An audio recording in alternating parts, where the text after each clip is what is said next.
Hi, in today's video, I'll be going to do an introduction into discrete mathematics and touch on advanced mathematics for people who want to learn more about the abstract stuff.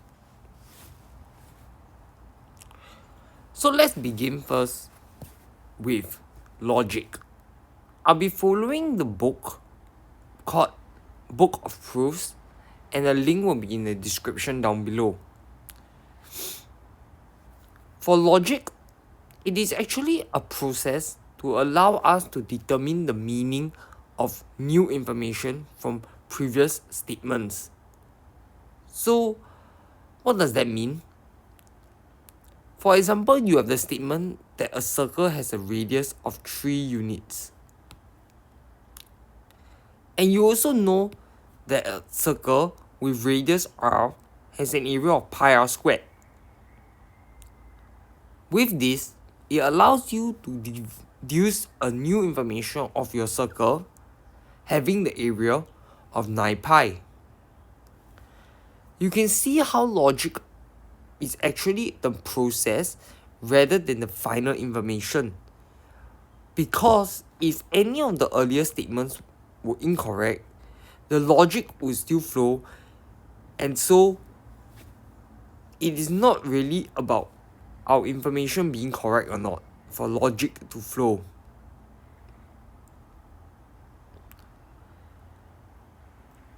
Let's carry on now with how we want to write this out notationally throughout the whole course. So let's first note that there are things called statements or propositions, as I like to call them. These are just mathematical sentences that have either true or false, not both, not neither. An example would be 2 is even. Usually we denote these sentences with a capital letter P or Q. And Q is 5 equals to 2. As you can see, P is true and Q is false, and so they are propositions. Non-examples will include just writing 42. This is merely just an expression, and the real statement will be 42 is not a number, which is false. You can see more examples in the book, and we'll move on. So, after knowing what are sentences, there are certain sentences that the author likes to call open sentence. And these are just sentences that have true or false values, but for different values of the variable. I like to call these predicates to separate the two, but it's up to you. An example would be P bracket X, and the statement is, and the predicate is X is even. You can see that the truth value of this predicate depends on X. If it's P2, then it's true because 2 is even. If it's P3, then 3 is even. It's a false statement. So now you're familiarized with what are propositions and what are predicates. We'll move on to how do we do operations on these sentences. What do I mean by operation? Well, the first and foremost is the operation AND. So it allows you to combine two sentences together, and the notation is this inverted triangle. How you read it is P and Q. And what does this mean is that, for example, earlier we have 2 is even, and now 3 is even as Q. This statement is obviously false in general because the back sentence, the second sentence, 3 is even, is false, and so the whole sentence is false. And so with that intuition in mind, mathematicians have come up with this thing called a truth table that summarizes the truth value of this statement from the previous two statements. So with your beginning statements P and Q, if P is true and Q is true, P and Q will be true. If P is true and Q is false, then P and Q will be false. Similarly, if P false, Q true, P and Q is false, and both are false, then obviously P and Q is false. And you can take different examples to see why it works with our everyday English and how we see it. The next operation is the OR operation. Its notation is just the V, and so it reads P or Q.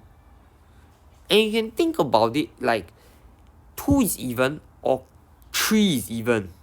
Well, since one part is correct, it's true. And so the truth table is summarized here.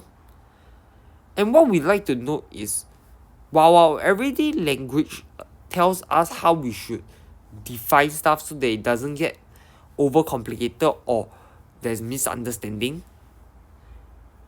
when we define P or Q, it refers to having both being true at the same time. But let's say when you're in a restaurant, when you order P or Q, it means when you have one, you cannot have the other. But in mathematics, that's not the case, and if we want to specify, it will be P or Q, but not both. So it is possible that P or Q can be true, and the overall statement will still be true. Next, we have negation, and this just refers to not P. Negation is basically just saying the opposite of what you have already. So if P is true, then the negated version is false, and if P is false, the negator is true. It's that simple.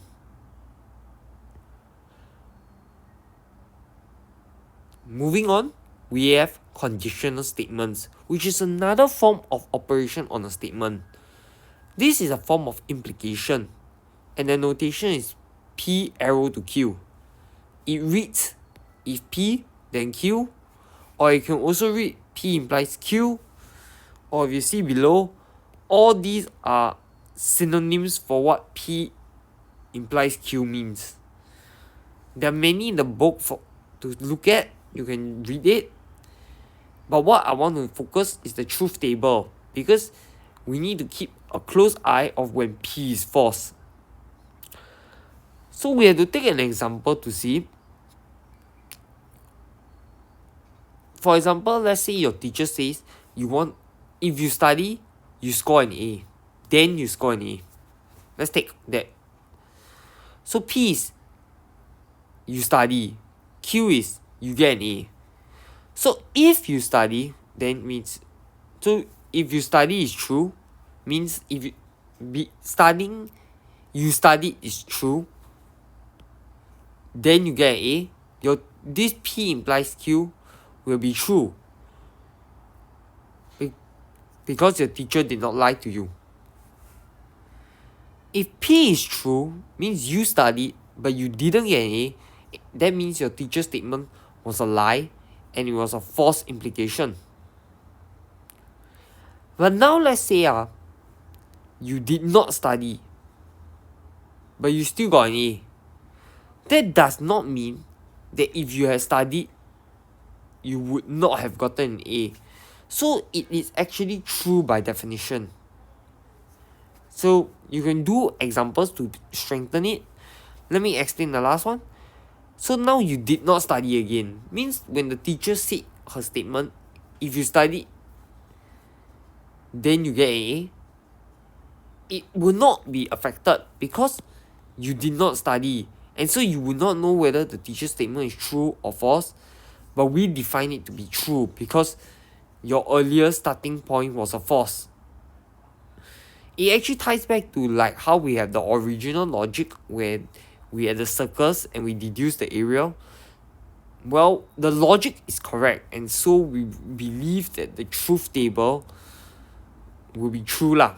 like if you can get what I mean. Doing more, but fundamentally this was down to definition, and this is how it's defined. And so by doing more examples, you familiarize yourself with this implication, and we'll show how to prove such implication statements later on. Lastly, we have biconditional statements, and this reads P if and only if Q. And this is actually just a conjunction or an AND statement with earlier what we have learned. So it's P implies Q and also Q implies P. So it's saying that the converse is also true. If you see the truth statement, P true, Q true, P implies P if and only if Q is true. If one of them is false, then the statement here is false. If both are false, the statement is true. You can work out the truth table, but what we want to note is this statement P implies Q is true is equivalent to saying P is equivalent to Q, because when P is true, Q is true. And when P implies Q is true, it also means that when P is false, Q is false, so they are equivalent. There are more examples of truth tables that you can work out, and there are problems in the book for you to solve. We'll move on to the last part of this video, where we go through what are logical equivalents. So logical equivalence means that two statements are true or false at the same time because they are the same. That means they have the same truth table. So the definition of logical equivalent is two statements are logically equivalent to each other if they have the same truth table. What do I mean? For example, we have this expression P or Q and not P and Q. If you work out the truth table, it's true, true, false, true, true, false for these various values. And you can see that this is logically equivalent to saying not P if and only if Q, because when P and Q are true, P if and only if Q will be true, and the not will be false, which is what's happening here. Similarly, true, false, this will be false, the not will be true, and this shows true. And you can see the rest are equally the same, and so these two statements are logically equivalent. It's an important concept to understand when to use logical equivalence, because it is powerful and useful to look at a statement in a different way. For example, if you want to prove P implies Q but it's unable to use the proposition of P, then you might want to look at not Q implies not P. This is known as contrapositive, and we'll look into how we can prove statements using contrapositive in later chapters. More statements on logical equivalence will be the famous De Morgan's law, where it states that not P and Q is just not P or not Q. And also not P or Q is just not P and not Q. These statements can be verified using the truth table format, but later on, we'll go on to show different approaches to proving such statements. Thank you, and I hope you have enjoyed the introduction into discrete mathematics. This will be a video series where I'll introduce different mathematical concepts and build our introduction into proof writing for advanced mathematics. Please feel free to like, share, and subscribe, and leave any suggestions in the comment down below. Thank you.